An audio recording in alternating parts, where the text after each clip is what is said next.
নমস্কার বন্ধুরা, ডাব কিচেন উইথ ভিলেজ ফুডে আপনাদেরকে স্বাগত। প্রতিদিনের মতন আবারও চলে এসেছি একটা রেসিপি নিয়ে। আজকে একদম আপনাদেরকে সহজ করে রেসিপিটা দেখাবো। অবশ্যই আপনারা দেখবেন। আপনারা তো কেউ ফুল ওয়াচ করে দেখেন না, 2 সেকেন্ড মানে থাম্বনেলটায় দেখেই একটা কমেন্ট করার মান হলো, তারপর চলে গেলেন। এরকম কমেন্টও করবেন না, আর অবশ্যই এরকম ভিডিও আপনারা দেখতেও আসবেন না। যারা যারা ফলস কমেন্ট করেন কিন্তু বোঝাই যায়, এই জন্য কেউ ফলস কমেন্ট করবেন না। আর এবার থেকে বেছে বেছে যারা ফুল ওয়াচ করবেন তাদের ভিডিওটা ফুল ওয়াচ করে দেখে আসবো, না হলে আর দেখবো না। এরপর রেসিপিটা করে নিচ্ছি। আজকে একদম চিড়ার রেসিপি করব, সহজ করে আপনাদেরকে চিড়ার পায়েস করে আপনাদেরকে দেখাবো। আপনারা তো অনেক রকম পায়েস খেয়েছেন, অবশ্যই চিড়ে দিয়ে কিন্তু রেসিপিটা করলে অবশ্যই আপনাদেরকে খেতে কিন্তু ভালো লাগবে। তার জন্য আমি এখানে 250 গ্রাম চিড়ে নিয়েছি। এটা আমি ভালো করে জলের মধ্যে ধুয়ে নেব। এরপর আমি জল দিয়ে আমি ধুয়ে নিচ্ছি। ভালো করে কিন্তু চিড়েটা ধুয়ে নিতে হবে, কারণ ধান থাকে অনেক সময়, আবার কাঁকর বালিও থাকে। চিড়েটা আমি ভালো করে ধুয়ে নিয়েছি, দিয়ে জলটা আমি ফেলে দিয়েছি। এরপর আমি গ্যাসের চুলাটা ধরিয়ে নেব। গ্যাসের চুলাটা ধরিয়ে আমি কড়াইটা চাপিয়ে দিয়েছি। কড়াইয়ের মধ্যে আমি দিয়ে দেব ঘি। এখানে আমি সুরভি ঘিটা নিয়েছি, আপনারা চাইলে যে কোনো কোম্পানির ঘি দিয়ে কিন্তু করে নিতে পারবেন। এখানে আমি সুরভি ঘিটা দিয়ে দিচ্ছি, কড়াইতে দিয়ে দিলাম। একটু ঘিটা গরম করে নেব। গ্যাসের আঁচটা কম রেখে কিন্তু কাজু আর কিশমিশটা আমি ভেজে নেব।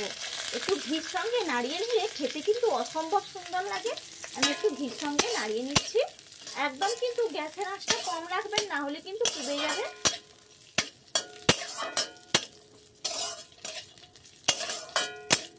হালকা ভেজে নিয়েছি, হালকা করে কিন্তু নাড়িয়ে নিতে হবে। ভাজা কিন্তু একদম হয়ে গেছে, কিন্তু পুড়েও যায়নি।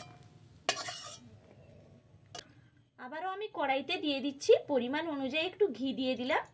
ঘিটা একটু গরম করে নেব। গ্যাসের আঁচটা কিন্তু একদম কম রেখেছি, গ্যাসের আঁচটা একদম কিন্তু কম রাখবেন। এরপর আমি এর মধ্যে দিয়ে দেব এলাচ দানা। এখানে আমি এলাচ নিয়েছি, এলাচগুলোর মুখগুলো একটু ফাটিয়ে দেব, দিয়ে দেব ঘির মধ্যে,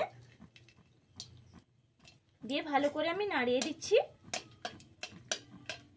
দেখুন এলাচটা একটু নাড়িয়ে নিয়েছি। এরপর যে চিড়েটা আমি ধুয়ে রেখেছিলাম, চিড়েটা আমি কড়াইয়ের মধ্যে দিয়ে দিচ্ছি, দিয়ে একটু আমি নাড়িয়ে নেব। দিলে ঘির সঙ্গে একদম ভালোভাবে মিশে যাবে, খেতে ফ্লেভারটা অসাধারণ লাগবে। দেখুন নাড়িয়ে নিয়েছি এলাচ আর ঘির সঙ্গে। এরপর আমি এর মধ্যে দিয়ে দেব দুধ। এখানে আমি নিয়েছি 1 কেজি দুধ। এটা কিন্তু আমুল দুধ, আমি ভালো করে আগে থেকে গরম করে রেখেছি, গরম করে ঠান্ডা করে নিয়েছি।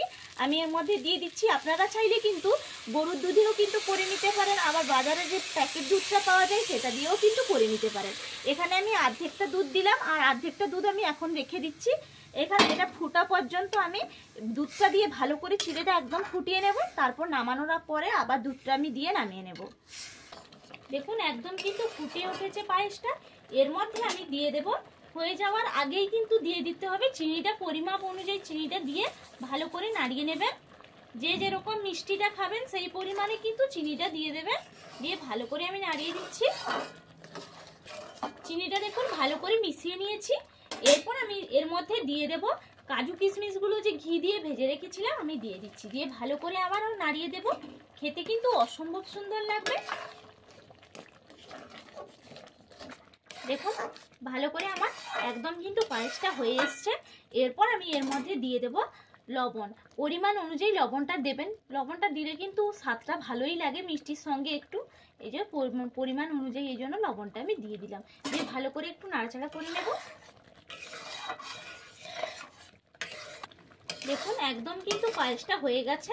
এরপর আমি নামানোর আগে আমি বাকি যে দুধটা ছিল, আমি এই বাকি দুধটা আমি দিয়ে দিচ্ছি। দিলে কিন্তু একদম রেডি হয়ে যাবে। আর দেখুন কতটা লোভনীয় হয়েছে। আর এতক্ষণ পর্যন্ত যেসব বন্ধুরা রেসিপিটা দেখেছেন ফুল ওয়াচ করে, তাদেরকে অসংখ্যভাবে আমার তরফ থেকে ধন্যবাদ। আমিও ওদের ভিডিওটা ফুল ওয়াচ করে অবশ্যই দেখে আসবো। আপনারা কমেন্ট করে জানিয়ে দেবেন যে কারা কারা ফুল ওয়াচ করে দেখেছেন, তাহলে আমারও বেছে বেছে কমেন্ট করতে সুবিধা হবে। দেখুন একদম কিন্তু রেডি, একবারে পারফেক্ট ভাবে কিন্তু চিড়ের পায়েসটা হয়ে গেছে। এরপর আপনাদেরকে আমি খেয়ে দেখাবো যে কেমন হয়েছে। দেখুন এই যে চলে এসেছি পায়েস নিয়ে। পায়েস আমি আগে খাবো। আর দাঁড়া, আমি বাটিতে তুলে দিব তো। দেখুন একদম কিন্তু অধৈর্য হয়ে যাচ্ছে, পায়েস খাবে হবে, খাবে বলে। হোক, দাঁড়া, আগে আমি তুলেই দিচ্ছি তোকেই, আগে আমি দেবো। খেয়ে নে।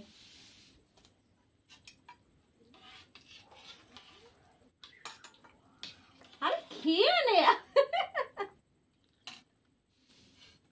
অসাধারণ, জাস্ট ফাটাফাটি। খেয়ে নে, খেয়ে নে। দারুণ হয়েছে কিন্তু বন্ধুরা। এইভাবে কিন্তু বানিয়ে নেবেন, সহজেই কিন্তু বানিয়ে নেওয়া যায়। আর একদম সামান্য উপকরণে কিন্তু অসম্ভব সুন্দর একটা কিন্তু রেসিপি করে নেবেন আপনারা। অবশ্যই বাড়িতে সবাইকে খাওয়াবেন, আর বাচ্চা তো খুশি হয়েই খাবে। আর আপনারা সবাই ভালো থাকবেন, সুস্থ থাকবেন। আবার আপনাদের সঙ্গে আমার পরের ভিডিওতে দেখা হবে। টাটা।